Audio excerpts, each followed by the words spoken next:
The smell of smoke jolted Mrs. Lee awake from her peaceful sleep. Her eyes opened wide in the darkness as she instinctively placed her hand on her 8-month pregnant belly. Something wasn't right. The air in her bedroom felt thick and heavy, making it harder to breathe with each passing second. She had watched the evening news with her neighbors just hours ago.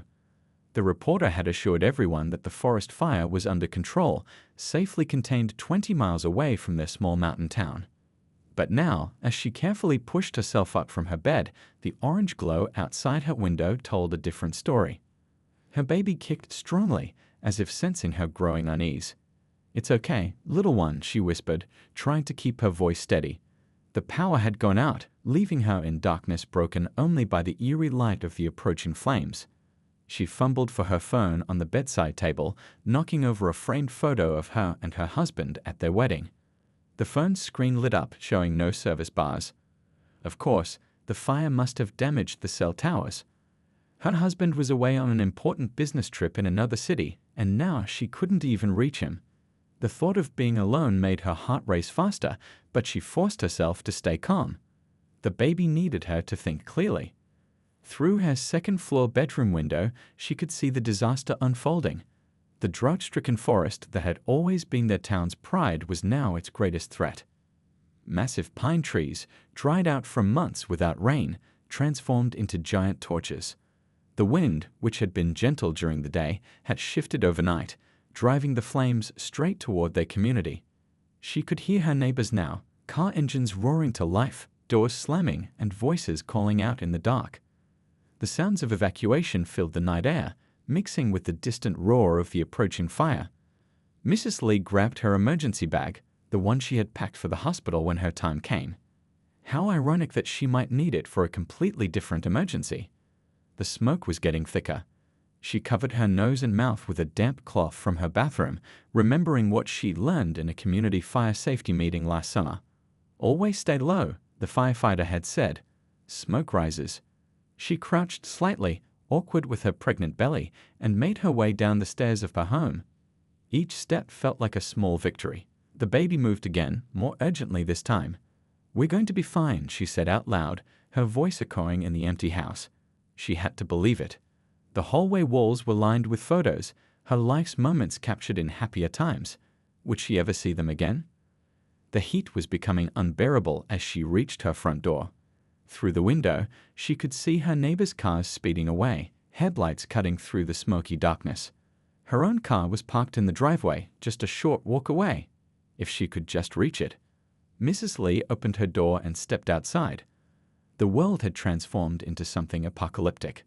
The sky glowed red and orange, while ash fell like gray snow.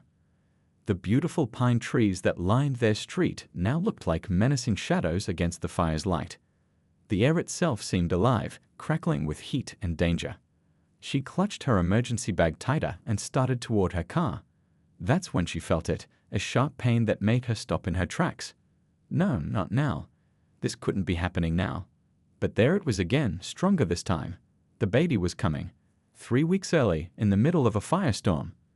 A loud crack split the air, and she looked up to see a massive tree branch, engulfed in flames, crash onto the main road. The escape route everyone had been using was now blocked by a wall of fire. She stood in her driveway, one hand on her belly, watching as the flames drew closer. The safe, ordinary life she had known just hours ago was literally going up in smoke. Some of her neighbors were abandoning their cars, choosing to flee on foot through the back roads. But in her condition, that wasn't an option. She needed to find another way. The baby kicked again, reminding her that she wasn't just making decisions for herself anymore. She had to think fast, had to find somewhere safe, somewhere the fire couldn't reach. The sound of breaking glass in the distance made her jump. The fire was claiming its first houses on the outskirts of town. The wind carried burning embers through the air like deadly fireflies, threatening to spark new blazes wherever they landed. Time was running out. Mrs. Lee looked around desperately, searching for any sign of help or hope. That's when she remembered the old stone church in the town center. Its walls were thick, built to last centuries. If anywhere could withstand the inferno, it would be there. She just had to figure out how to reach it before the fire cut off all possible paths. Another contraction gripped her, stronger than the last. She leaned against her car, breathing deeply like she'd practiced in her childbirth classes. The irony wasn't lost on her. All those breathing exercises were supposed to be for a safe, clean hospital room, not for surviving a wildfire. But right now, those same techniques were helping her stay focused, keeping panic at bay. The heat was becoming unbearable, and the smoke was getting thicker by the minute. She had to make a decision now. Stay and hope for rescue, or risk everything to reach the church. The baby seemed to answer for her, kicking firmly against her ribs. They had to move. They had to survive. Mrs. Lee gripped her car keys tightly, her palms sweaty despite the cool metal pressing against her skin. The baby was still kicking, each movement a reminder of why she had to make the right choice. She clicked the unlock button, and her car's lights flashed in response, a small bit of normalcy in this nightmare situation. Opening the driver's door, she tossed her emergency bag onto the passenger seat. Getting behind the wheel was a challenge. Her 8-month pregnant belly barely fit in the space between her seat and the steering wheel. She had meant to adjust the seat back further last week, but who could have predicted she'd need to make an emergency escape tonight? The engine roared to life, and for a moment, hope surged through her chest. The car's air conditioning pushed back the suffocating heat, giving her a moment of relief. She could do this. She just needed to reach the main road and follow it to the highway. That was the evacuation plan everyone had discussed during community meetings. But as she backed out of her driveway, reality crushed her hopes. The street ahead was chaos. Abandoned cars dotted the road, their doors left open in their owner's haste to escape on foot.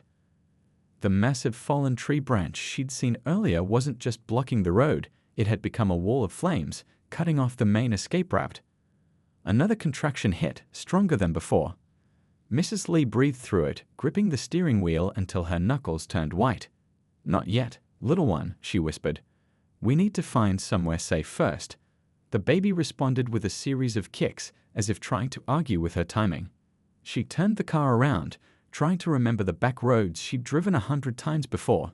Everything looked different in the fire's light. Familiar landmarks had become twisted shadows, and the thick smoke made it hard to see more than a few feet ahead.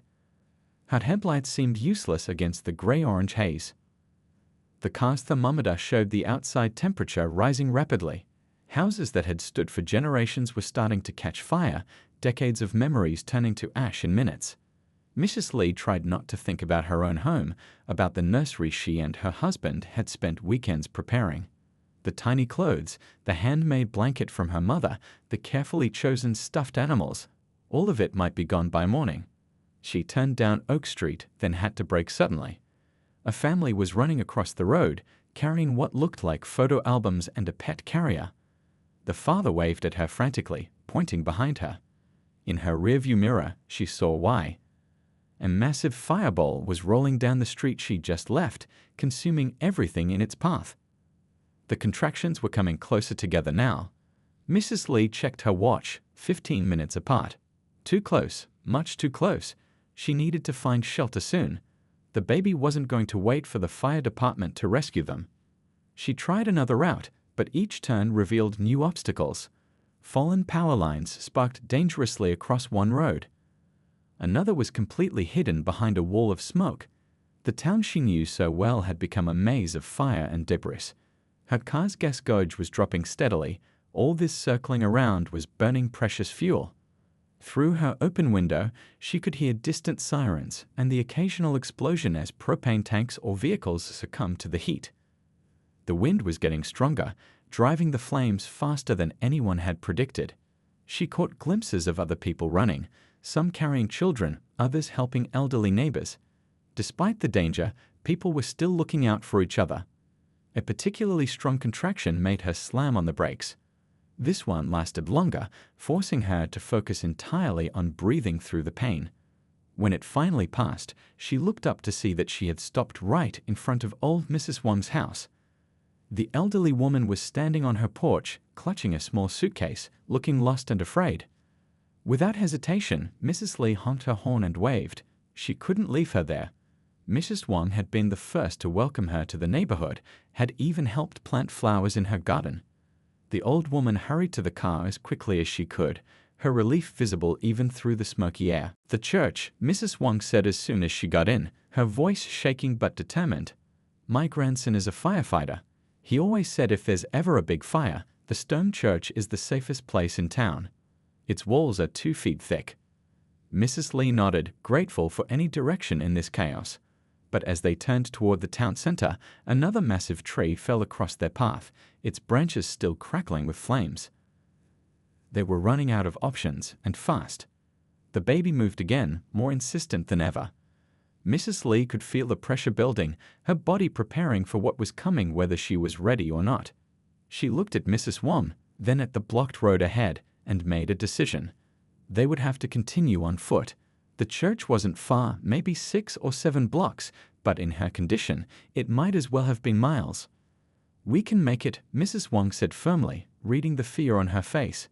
"Together, one step at a time." The older woman's quiet strength was exactly what Mrs. Li needed in that moment.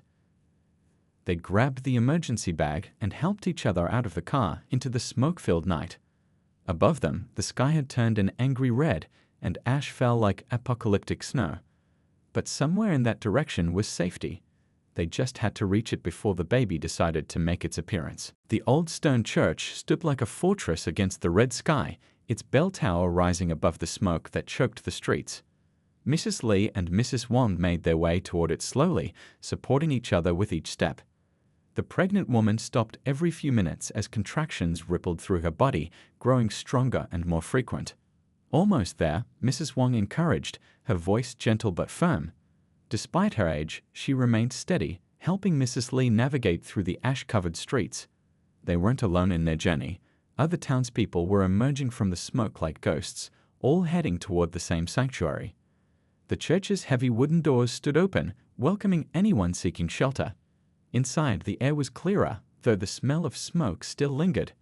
Stained glass windows cast colorful shadows that danced with the fire's glow, creating an almost dreamlike atmosphere. About 20 people had already gathered there, their faces showing relief mixed with worry.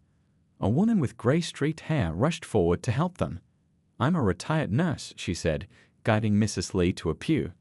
"How far apart are the contractions?" Her calm, professional manner brought immediate comfort. Here was someone who knew what to do, someone who could help. "About 10 minutes now," Mrs. Li managed to say between deep breaths. The nurse nodded, already pulling supplies from a first aid kit someone had brought. Mrs. Wang kept holding her hand, refusing to leave her side. After all they'd been through together, they weren't strangers anymore, they were family. The church's thick stone walls muffled the roar of the fire outside, but couldn't block it completely. Everyone inside could hear the constant crackling of flames, the occasional crash of falling trees, and the distant sound of emergency vehicles. A young man in a police uniform was trying to reach someone on his radio, but only static answered. "The baby's coming early," Mrs. Li said, worry clear in her voice. "It's too soon." The nurse checked her watch and smiled reassuringly. 8 months is plenty. I've helped deliver hundreds of babies, some at 6 months, and they turned out just fine. Your little one is choosing quite a dramatic entrance, that's all." Other people in the church began to help, bringing whatever they could find. Someone offered a clean tablecloth from the altar to serve as a sheet. Another found bottles of water in the church kitchen, meant for Sunday services. A teenager gave up his jacket to serve as a pillow. In the midst of disaster, humanity's best qualities shone through. The nurse organized everyone efficiently, creating a makeshift delivery area near the altar. "It's the cleanest spot," she explained, "and the stone floor here is slightly raised, better for my old knees." Her light joke helped ease some of the tension in the room.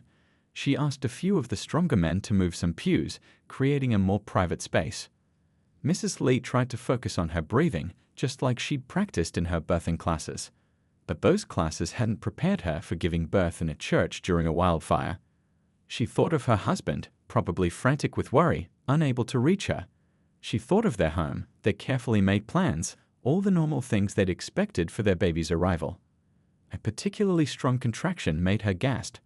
Mrs. Wang wiped her forehead with a damp cloth, murmuring encouraging words. The older woman had been through childbirth herself long ago and knew exactly what to say. Each pain brings your baby closer, she reminded Mrs. Lay. Each one has a purpose. Through the stained glass windows, they could see the fire's glow growing brighter. The heat was increasing even inside the church. Someone mentioned that the wooden buildings across the street had caught fire. The stone walls would protect them, but the wooden roof of the church itself was another matter. The nurse checked Mrs. Lee again and smiled. "You're progressing faster than I expected. This little one really wants to meet everyone." She turned to the others and started giving instructions, her voice confident and clear. "We need more light. Does anyone have flashlights? And we'll need to save some water for the delivery." People responded quickly, pooling their resources. A construction worker found emergency lights in his truck, setting them up to illuminate the makeshift delivery area. A grandmother who had been visiting her grandchildren shared baby wipes from her purse. Even the teenagers helped, using their phones as additional light sources until the batteries died. The sound of breaking glass made everyone jump. A tree branch had smashed one of the smaller windows, letting in a rush of hot air and smoke. Two men quickly covered the opening with a metal sheet they found in the church's maintenance room. The nurse didn't even look up from her preparations, a focus completely on her patient. "When I was young," Mrs. Wong said, still holding Mrs. Lee's hand, "my grandmother told me that babies born during difficult times are special. They carry the strength of the moment they were born into. Your little one will have the strength of an entire community." The words brought tears to Mrs. Lee's eyes, but they were tears of hope rather than fear. The church bell tolled unexpectedly, not its usual clear ring, but a strange, heat-warped sound. The fire was getting closer, but inside, a miracle was about to happen. The nurse finished her preparations and looked at Mrs. Lee with kind eyes. "Are you ready to meet your baby?" she asked. "Because ready or not, this little one is coming, and we're all here to help." Outside, the world was burning, but inside the old stone church, life was about to triumph over destruction. The gathered survivors formed a protective circle around Mrs. Lee, each contributing what they could. Their strength, their prayers, their hope. In the midst of chaos, they had created a sanctuary of calm, proving that even in the darkest moments, humanity's light could still shine through. The labor was progressing faster than anyone had expected. Mrs. Lee's contractions were now coming every 3 minutes, each one more intense than the last.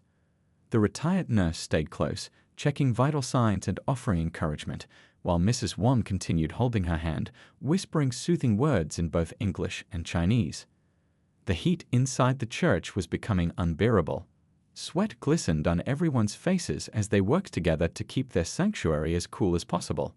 2 teenage boys took turns splashing water on the wooden door to prevent it from catching fire. Others used hymn books as fans, creating whatever breeze they could to help Mrs. Lee stay comfortable. "You're doing wonderfully," the nurse said, wiping Mrs. Lee's forehead with a damp cloth. "The baby's heartbeat is strong and steady." She had been monitoring it with an old stethoscope found in someone's car emergency kit. Every strong heartbeat was a victory, a sign that life would continue even in these desperate circumstances. Through the stained glass windows, they could see the fire drawing closer. The beautiful old oak tree that had stood in front of the church for over a century was now engulfed in flames, its branches reaching toward the night sky like burning fingers. The sight brought tears to Mrs. Wang's eyes. She had been married under that tree 50 years ago. A powerful contraction gripped Mrs. Lee, causing her to cry out. The sound echoed off the stone walls, mixing with the roar of the fire outside. The nurse checked her progress and nodded with satisfaction. "The baby's moving down. Not much longer now." She turned to the others gathered nearby. "I need more clean clothes and all the bottled water we can spare." People immediately sprang into action. A young mother who had been clutching her sleeping toddler handed the child to her husband and began tearing clean fabric from her own shirt to make more cloths. An elderly man found additional water bottles stored in the church basement. Everyone wanted to help, to be part of this miracle unfolding in their midst. The police officer who had been trying to reach help on his radio finally got a response, scratchy and barely audible, but there. Fire crews were fighting to reach the town center, creating fire breaks to stop the inferno's advance. They knew people were sheltering in the church. Help was coming, if they could just hold on long enough. Mrs. Lee tried to focus on her breathing, but the smoke seeping through tiny gaps in the windows made it difficult. The nurse noticed her struggle and organized a rotation of people to fan the air around her, creating a pocket of clearer air. Just like in the old days, Mrs. Wong commented, remembering how ladies used to fan themselves in church during hot summer services. Another contraction came, stronger than ever. Mrs. Lee squeezed Mrs. Wong's hand so hard that the older woman winced, but she didn't pull away. My grandmother always said that the pain of childbirth is the only pain that brings joy with it, Mrs. Wong said softly. Each pain is bringing your baby closer to your arms. The nurse's face suddenly became serious as she checked the baby's position again. The baby's turned slightly, she announced, trying to keep her voice calm. It's not ideal, but we can work with this. She had helped deliver breech babies before, but never in conditions like these. Still, she kept her concerns hidden behind a reassuring smile.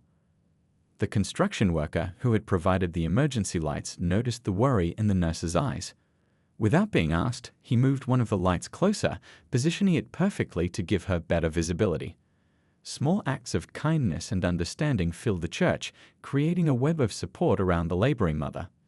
Outside, the sound of breaking glass and crashing timber grew louder.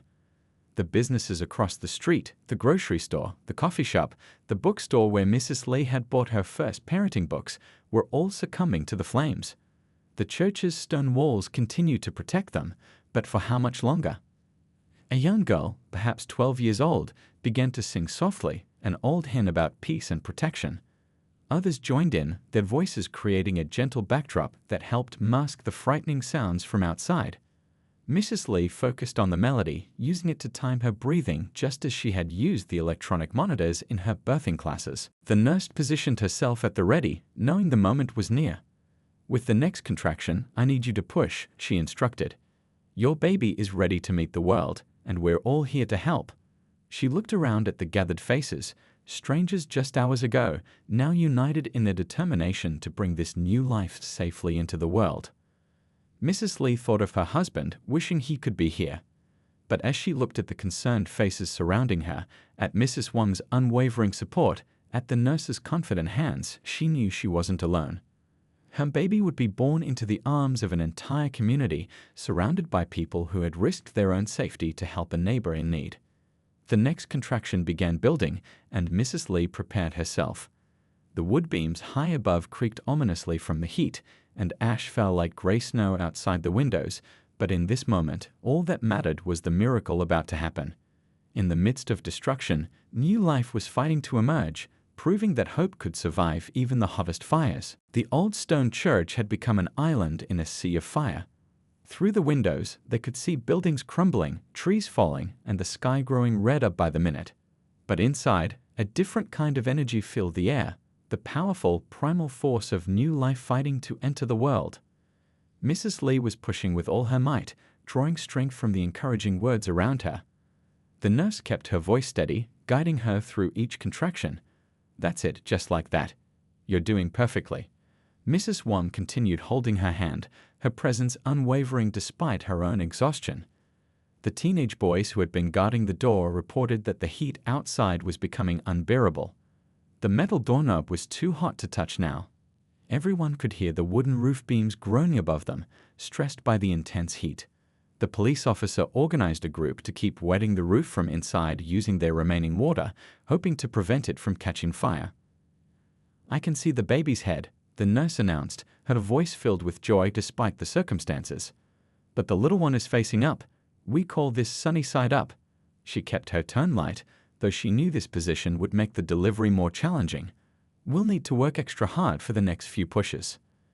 A young teacher who had been quietly helping suddenly spoke up. My sister had her baby like this, she said, moving closer to Mrs. Lee. The doctor had her change positions. It helped a lot. The nurse nodded gratefully. Every bit of knowledge could make a difference now. Following their combined experience, they helped Mrs. Lee shift to her side, supporting her with rolled-up jackets and cloths. The construction worker adjusted the emergency lights again, making sure the nurse could see clearly. Every person in the church had found a way to help, from the children who fanned away smoke to the elderly who offered prayers and words of encouragement. Another contraction built up, stronger than ever. Mrs. Lee gripped Mrs. Wang's hand and pushed, focusing all her energy on bringing her baby into the world. The sound of her effort mixed with the crackling of flames outside and the continuing hymns of encouragement from the gathered community. "The head is almost out," the nurse called out, her hands steady and sure. Just a few more pushes. She had delivered hundreds of babies in her career, but never under such extraordinary circumstances. The heat was almost unbearable now, and smoke was starting to seep through small gaps in the windows, but she remained focused on her task. Suddenly, a loud crack echoed through the church. Everyone looked up to see a thin line appearing in one of the wooden ceiling beams. The construction worker immediately assessed the situation. "The beam's holding for now," he reported, "but we need to move away from that section." Quickly but carefully, they shifted Mrs. Lee to a safer area, never breaking the circle of support around her. The young mother with the toddler started humming a lullaby, and others joined in. The simple melody seemed to calm everyone, creating a bubble of peace in the midst of chaos. Mrs. Lee found herself focusing on the tune, using it to time her breathing just as she had practiced in her birthing classes. "One more big push," the nurse encouraged. "Your baby is almost here." She could see that both mother and baby were getting tired. The smoke and heat were taking their toll, and they needed this delivery to happen soon. But she kept her voice confident and calm, knowing that fear would only make things harder. Mrs. Lee gathered her remaining strength. The past few hours felt like a lifetime, the terrifying escape from her home, the journey to the church with Mrs. Wang, and now this moment. She thought of her husband, hoping he was safe, wishing he could be here. But as she looked at the faces surrounding her, she knew she wasn't alone. These strangers had become family in the depths of crisis. Through the stained glass windows, they could see the fire reaching its peak intensity. The heat was incredible, making everyone's clothes stick to their skin with sweat. But instead of panic, a strange calm had settled over the group. They had come this far together. They would see this through. The next contraction built up like a wave. Mrs. Lee pushed with everything she had, encouraged by the nurse's excited voice. "The shoulders are coming, just a little more." Mrs. Wang wiped tears from her eyes as she watched new life emerge in the midst of so much destruction. Time seemed to slow down. The roar of the fire outside faded away. Everyone in the church held their breath. Then, cutting through the smoke and fear and exhaustion, came the most beautiful sound any of them had ever heard. A baby's first cry, strong and defiant, announcing its arrival to the world. "It's a beautiful, healthy baby," the nurse declared, quickly wrapping the newborn in clean cloths. The cry grew stronger, echoing off the stone walls, drowning out the sound of the inferno outside. In that moment, it felt like a miracle, like hope itself had taken physical form and joined them in their sanctuary. The baby's cries filled the church with new energy, a sound of life and hope rising above the roar of the fire outside. The nurse worked quickly and efficiently, checking the newborn's vital signs while keeping a reassuring smile on her face. "Your little girl has quite a set of lungs," she said warmly, placing the wrapped bundle in Mrs. Lee's arms. Mrs. Lee couldn't hold back her tears as she held her daughter for the first time. The baby's face was scrunched up and red, her tiny fists waving in the air, but to everyone in the church, she was the most beautiful sight they'd ever seen. Mrs. Wang squeezed Mrs. Lee's shoulder, her own eyes wet with happy tears. "She's perfect," the older woman whispered. The young teacher who had helped earlier noticed something remarkable. "Look," she said, pointing to the window. The smoke's changing direction. She was right. The thick black clouds that had been pressing against the windows were starting to drift away. The wind had shifted, pushing the worst of the fire back from the church. Just then, a new sound cut through the night, the steady thump of helicopter rotors. The police officer rushed to the door, careful not to touch the hot metal handle. "They're coming," he shouted, his voice cracking with emotion. "Fire crews are breaking through." The news spread through the church like a wave, bringing fresh hope to the exhausted survivors. The baby had quieted now, nestling against her mother's chest as if she'd always belonged there. The nurse continued monitoring both mother and child, but her professional concern had given way to quiet joy. "In all my years of delivering babies," she said, "I've never seen one arrive with quite so much drama or so much support." People began gathering their few belongings, but no one moved far from Mrs. Lee and her newborn. They had become a family of sorts during these terrifying hours. The construction worker kept checking the roof beams, which still creaked ominously but held firm. The teenage boys maintained their watch at the door, now with renewed energy.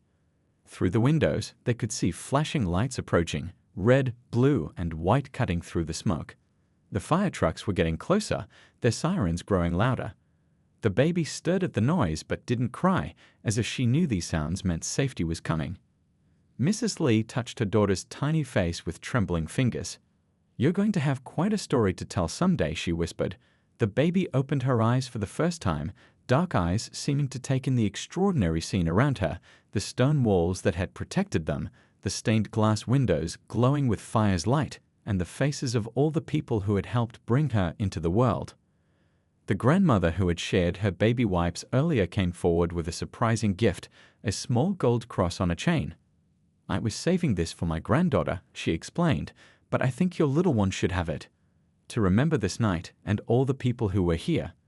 Mrs. Lee accepted the gift with tears in her eyes, touched by the gesture. Suddenly, a powerful spray of water hit the outside of the church, steam hissing as it met the hot stone. The firefighters had arrived. They could hear voices shouting outside, the organized chaos of a rescue operation in full swing. The police officer's radio crackled to life with clear instructions. "Hold your positions. We're coming in." The baby chose that moment to let out another cry, as if announcing her presence to her rescuers. A chuckle went through the group. Even in the midst of crisis, the sound of a baby crying could bring smiles to tired faces. Mrs. Wong gently adjusted the blanket around the newborn, her movements showing years of experience with little ones. The nurse did one final check of mother and baby. "Both doing wonderfully," she announced to the group. "This little one is strong, just like her mother." She had helped deliver countless babies in proper hospitals, but something about this birth felt special. Perhaps it was the way everyone had worked together, or how new life had emerged just when hope seemed lost. They could hear the firefighters working on the door now, their tools making quick work of the warped metal. The heat had sealed it shut, but they weren't about to let that stop them. The sound of their effort was like music to the exhausted survivors. Mrs. Lee looked around at the faces surrounding her, Mrs. Wong, who had helped her reach safety, the nurse, who had delivered her baby with such skill and care, the police officer, who had never given up trying to reach help, the construction worker, who had kept them safe, and all the others who had shared this incredible night. "Thank you," she said, her voice thick with emotion. "All of you.